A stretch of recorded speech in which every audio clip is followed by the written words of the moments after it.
Surtout quand vous leur avez confié et responsabilisé, quand vous leur avez confié les deux sages religieux qui sont à vos côtés.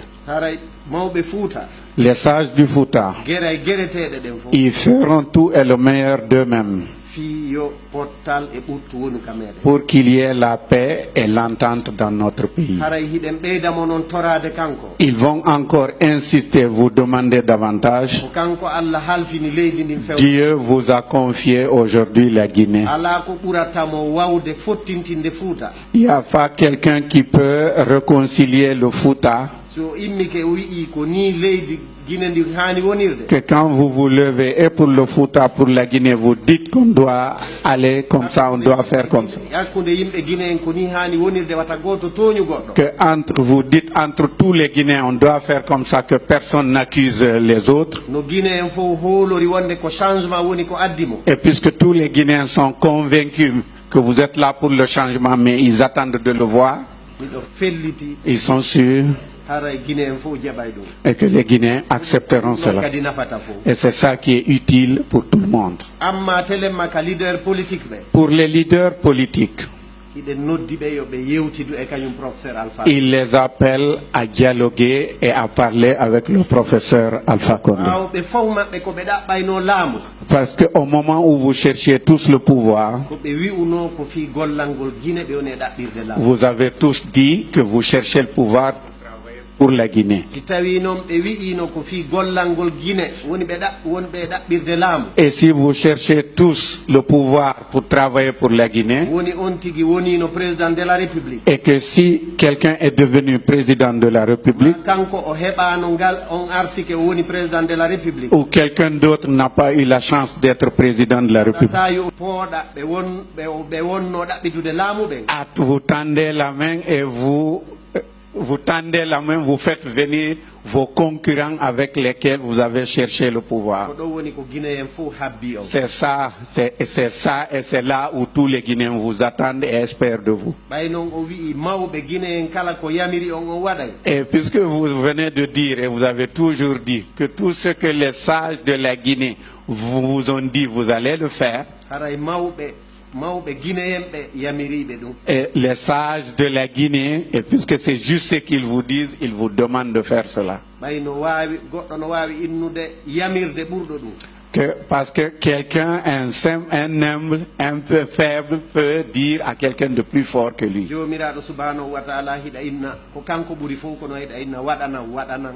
Le prophète qui est supérieur à Allah, Dieu qui est supérieur à tout le monde, on peut donc lui dire fais-moi, fais-moi.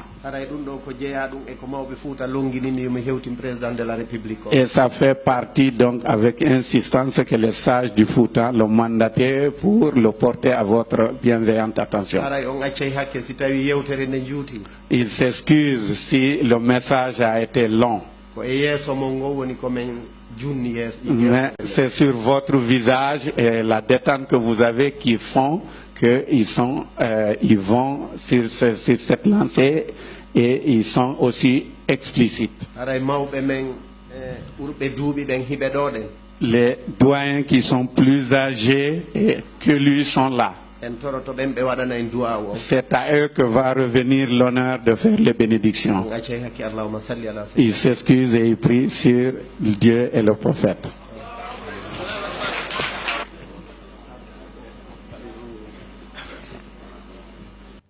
Le Fouta Djallon, dans son entièreté, vient donc de soumettre à l'attention du chef de l'État sa part de contribution à la matérialisation du processus de réconciliation nationale en cours.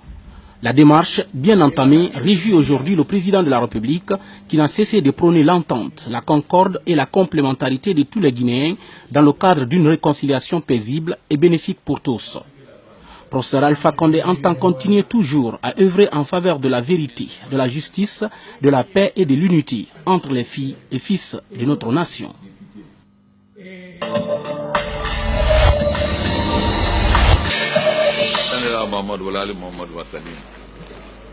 La prière sur le prophète. Kotoli, Kosani, on sene ke jam, ko ala on seni ke jam.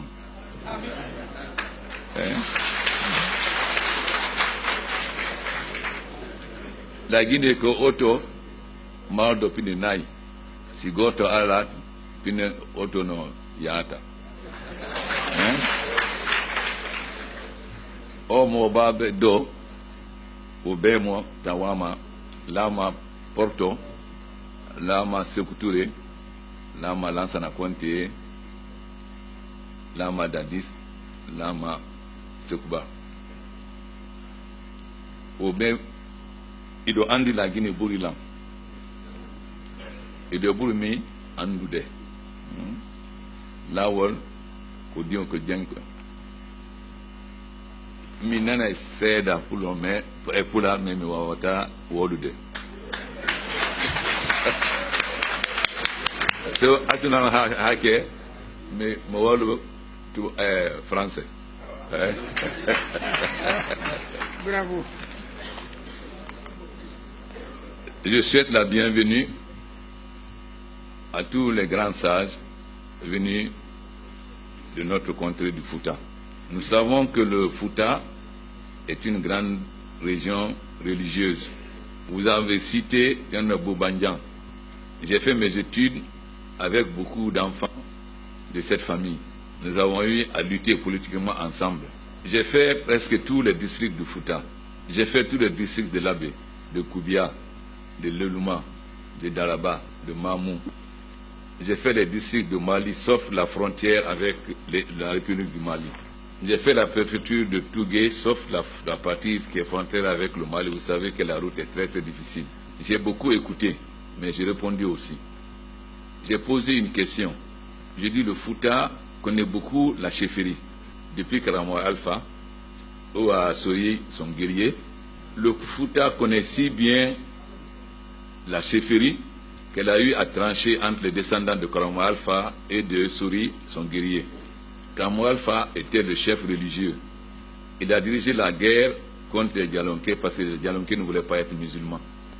Mais un homme sage, il a compris que son fils ne pouvait pas assurer la direction du royaume. Il a choisi son seul guerrier, Souri. Son fils a trouvé cela injuste. Il y a eu beaucoup de guerres entre Alfaya et le Souria. Mais le Fouta a su trouver la solution.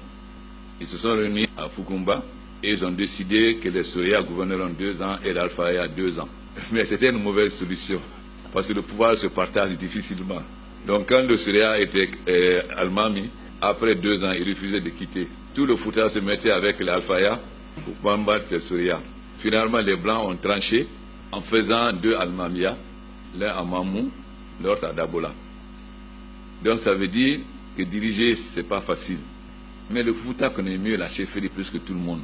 Dans le passé du Fouta, quand vous venez dans une maison, quand on met une natte, la personne ne s'assoit pas. Il tire la natte pour voir qu'est-ce qu'il y a en dessous. Parce que très souvent, c'est comme ça que les chefs s'entretuaient. Ils mettaient des saguets au fond, ils mettaient la natte. Donc quand tu t'assois, tu tombes et tu meurs. Donc le Fouta connaît le plan de la chefferie pour que n'importe qui en Guinée. Vous avez parlé de justice, de paix, d'équité. La première remarque que je fais, lorsque De Gaulle a fait le référendum, 3 dirigeants avaient voulu voter non. Sékou Touré, que Dieu ait son âme en Guinée, Djibo Bakary, que Dieu ait son âme au Niger, Senghor et Lamine Gueye, que Dieu ait l'âme au Sénégal. Mais la Guinée seule a pu voter non, grâce à Sékou et à Barry Diawandou. Pourquoi? Les Blancs ont proposé beaucoup d'argent à Barry Diawandou pour faire voter le Fouta non. Diawandou a refusé et le PRA et le PDG ont mené campagne pour le non. La Guinée seule est devenue indépendante. Nous avons fait la fierté de l'Afrique. Mais en 1958, qui habitait la Guinée? C'était les Peuls, les Malinké, les Soussous, les Thomas, les Guerzé, les Kissiens, les Mikuforé, les Baga, etc. Quels sont les gens qui habitent la Guinée aujourd'hui? Ce sont des Martiens ou des Français ou ce sont ces mêmes populations qui habitent encore la Guinée? Si nos pères et nos grands-pères ont pu, comme un seul homme, dire non et donner l'indépendance, c'est comment ça se fait que nous avons pu nous diviser? Les sages d'entre vous qui ont connu toute l'histoire de la Guinée depuis la période coloniale doivent beaucoup réfléchir à cette question. Pourquoi hier nous étions comme les doigts d'une seule main et pourquoi nous sommes divisés aujourd'hui? J'ai ma réponse, mais je préfère écouter les réponses. Moi, je me suis battu avec des amis comme Alpha So, Barry Lafou, etc. pour qu'on soit indépendant. Nous avons soutenu Sékou Touré jusqu'en 60. Quand on a arrêté les enseignants, nous avons dit que ce n'était pas un complot. et nous nous sommes opposés à Sékou Touré. Moi, je suis malinqué, mais je me suis opposé à Sékou Touré. Et j'ai été condamné à mort par contumace. Pourtant, je suis malinqué. Mais Sékou Touré m'a condamné à mort par contumace. J'avais soutenu Sékou Touré pour qu'on soit indépendant et qu'on se développe. Pas pour qu'il y ait le Tamboiro, pas qu'il y ait des arrestations. Mais je n'ai jamais voulu servir les Français contre Sékou Touré. Parce que je voulais que toute l'Afrique se libère de la domination des Français et des Anglais. Donc pour moi, il n'y avait pas de différence entre Sékou Touré, Houphouët, Senghor, etc. Je devais les combattre tous pour l'indépendance de l'Afrique. Chérif connaît bien notre histoire. Un ami intime d'Alpha Sow. Quand j'étais étudiant, la plupart des gens qui luttaient avec moi étaient des Peuls.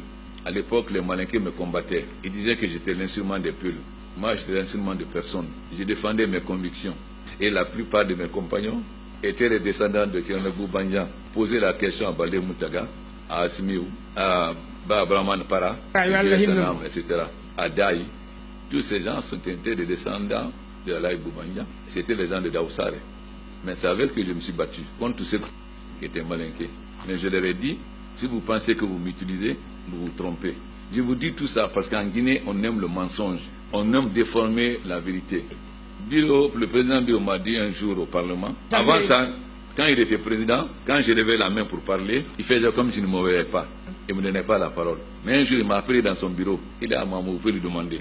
Il dit, Alpha, sois patient. En Guinée, on t'a mis un masque. Mais un jour, le masque va tomber et le peuple de Guinée verra ton vrai visage. Mais il faut être patient. Donc, pendant tout ce temps, nous avons lutté contre Sékou Touré. Un jour, Daï est venu me voir. Il dit, maintenant, tout va bien marcher. J'ai dit, pourquoi? Il dit, nous avons exclu du parti Alpha Ibrahima Sow. Je n'ai rien dit. Moi, j'étais à la FEANF. C'est Abraham Anba qui parlait à mon nom. Je suis venu le voir. J'ai dit, tu ne parles plus à mon nom. J'ai été voir Alpha Ibrahima Sow. J'ai dit, tu es impossible. Tu parles mal aux gens. Tu reçois mal les gens. Mais tu es le meilleur de nous tous. Si on t'exclut, alors moi, j'irai avec toi. Et j'ai cassé le parti. Et j'ai été avec Alpha Sow. Parce que je sais que c'était lui le plus intelligent. Courageux. Quand les Séladji ont créé le front, je me suis opposé à eux. J'ai dit, je n'ai pas combattu Sékou Touré pour être derrière le Houphouët.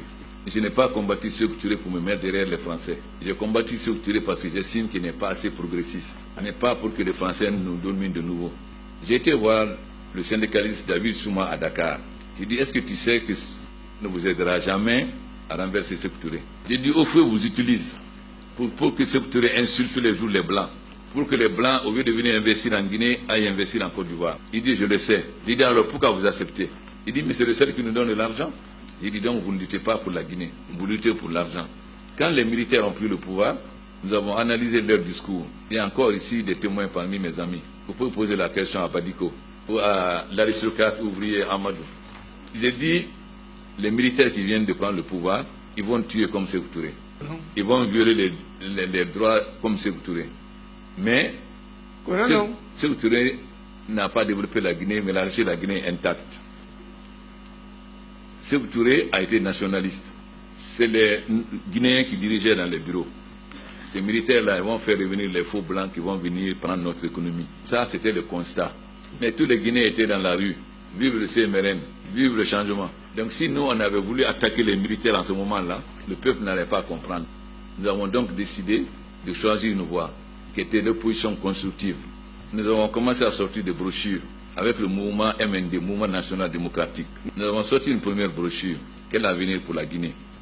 Nous avons dit, pour que la Guinée se développe, voilà le chemin que nous allons prendre. Si nous prenons ce chemin, la Guinée va de l'avant. Mais si nous prenons cet autre chemin, la Guinée va s'enfoncer. On savait bien que c'est ce chemin que les militaires vont prendre. Mais il fallait que le peuple lui-même s'en rende compte un jour. Rappelez-vous, le président Conté a dit, nous les militaires qui sont venus au pouvoir, nous sommes pauvres. Si vous voyez un d'entre nous demain avec une voiture ou avec une maison, c'est qu'il a volé. Dans cette brochure, nous avons dit beaucoup de sociétés vont venir. Ils vont développer le trafic. Il y a un débat à la télévision. Mon grand frère Fasciné Touré a commencé d'abord par dire que j'ai raison. Mon grand frère Bamama de d'autres, on dit Alpha, c'est un communiste, il ne fait pas de propositions. Donc nous avons sorti notre brochure, proposition pour la Guinée. Nous avons dit voilà ce qu'il faut faire dans l'éducation, dans la santé, l'agriculture, etc. Toutes ces brochures sont encore là. Chacun peut les consulter, les lire. Aussitôt, les gens de Conté ont pris cette brochure et ils ont fait leur fameux discours de mois de décembre, je ne sais plus quel jour. Il y a des gens qui ont commencé à m'attaquer en disant que je suis devenu le Karmoko de Conté. Et jusque-là, je n'étais pas encore venu en Guinée. Je venais en Guinée en fin décembre 1984. En janvier, j'ai créé le journal, le premier journal indépendant, pour commencer à expliquer ma ligne. Le gouvernement a arrêté mes militants et ceux qui vendaient le journal. J'ai été voir Monseigneur Sarah. Il m'a dit, il faut sortir le journal. Moi-même, je vais écrire dedans. Si on t'arrête, on va m'arrêter aussi. Donc j'ai été voir le ministre de la Communication, le colonel Mohamed Traoré, qui était mon promotionnaire au séminaire. Je lui ai dit que tu veuilles ou pas, je vais sortir le journal. Il y a eu les événements de juillet 85. On a massacré beaucoup de Malinqués, attaqué leurs boutiques. Nous avons sorti une brochure qui s'appelait que l'espoir ne meurt. Nous avons dit quand on est président, même si on a 10 ans, on est le père de toute la nation. Donc le président Conté, en disant au Fatara, a eu tort. Mais ce n'est pas encore trop tard. On peut encore recourir le tissu social de la Guinée. C'est pourquoi nous avons dit pour que l'espoir ne meure. C'est-à-dire malgré cela, il y avait encore l'espoir que la Guinée se réconcilie. Après cela, nous avons sorti notre brochure qui voulait dire 3 ans après. Parce que quand on leur dit aller à gauche, non pas aller à droite, si nous vont à droite, le peuple va dire c'est des militaires, ceux qui ne connaissent pas. Mais si on dit encore aller à droite, ne pas aller à gauche, si nous vont à gauche, le peuple va dire mais ils sont têtus. Si nous disons 3, 4, 5 fois aller à gauche, ils vont à droite, le peuple va comprendre qu'ils ne veulent pas réellement aller à droite. Donc on arrive à un moment donné où nous avons estimé que le peuple avait compris. Nous avons sorti notre brochure qui s'appelait « Où allons-nous » Nous avons dit « Nous, on va à gauche, le gouvernement va à droite. » Donc, il n'y a pas de dialogue possible entre nous. Il faut donc commencer à le combattre. Et nous avons créé notre mouvement qui s'appelait « Unité, Justice, Patrie ». Et nous avons publié une première brochure qui disait que le poisson pourrit par la tête. Et nous avons dit que c'est le Saint-Mérène qui est pourri. Donc il faut couper la tête du poisson. Et nous avons commencé la lutte clandestine avec le RPG. Voilà la réalité. Mais les grands cadres ne se sont pas battus avec moi. Si on le savait compter, qui s'est battu avec moi? Ce sont les miskines, les femmes, les jeunes, etc. On dit que tous les Malinqués sont derrière Alpha. Mais je suis le moins malinqué des leaders. Je parle mal malinqué. Je suis né à Bouquet. Je suis parti en France à 15 ans. Culturellement, je suis plus sourd que malinqué. Mais pourquoi les Malinqués ont été derrière moi? Bon, maintenant qu'on se dise la vérité et qu'on cesse de tromper les gens. Après 85, les Malinqués ne pouvaient pas parler malinqué à Conakry. Les sous disaient, ils étaient obligés d'apprendre sous. Ils étaient comme les Juifs. Donc, la première fois que j'ai parlé, ils ont été d'abord surpris. Comment un civil peut s'opposer aux militaires? Et tout aussi que ces civils étaient malinqués. Passé par mon père, bien sûr. Bon. Et quand j'ai dit que je vais rentrer, l'ambassadeur est encore là, Martin. Quand il lui a dit de ne pas me donner de passeport, ils ont dit aux compagnies que la première compagnie qui va m'amener, on va brûler son avion à l'aéroport. J'ai pris mon ancien passeport de 63. Parce qu'après 85, ce que nous avait exclu, on n'avait plus le passeport, nous étions pris les Guinéens, on était la 5e colonne. Donc c'est avec un passeport périmé depuis longtemps que je suis venu en Guinée. Et les étudiants ont pris l'aéroport. Ils ont dit que si au bout d'une heure je ne sors pas, ils vont casser l'aéroport. Donc, les Malinqués se sont levés. Ils ont commencé à parler. Ils ont dit Anda très boro le conon. Notre bouche était dans le sac. Il est dans les camps Nafoulin. Donc ils ne m'ont pas suivi par racisme. Vous avez beaucoup de leaders politiques malinqués. Mère ou père sont dans mon parti, pas dans celui de leur fils. Mon ami député de Ségri du PUP est parti voir son père. Il dit Mfa, ne le kini dilemme, malo dilemme. C'est moi qui te donne le riz. C'est moi qui te donne l'argent. C'est moi qui te donne les moyens de cultiver. Il dit mon fils, tout ça c'est vrai. Mais le Hansa est Alpha Condé. Moi, jusqu'à ma mort, c'est Alpha Condé. Donc, il faut un peu connaître l'histoire.